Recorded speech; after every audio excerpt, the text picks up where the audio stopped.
কততম এবং কই কবে হইব এবং কারা আইছে এই ব্যাপারে একটু জানতে চাই। নমস্কার।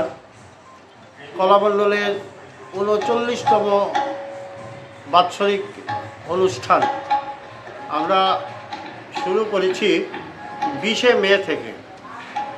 ২০শে মে থেকে ২৪শে মে আমাদের লোকনৃত্যের কর্মশালা হয়েছে।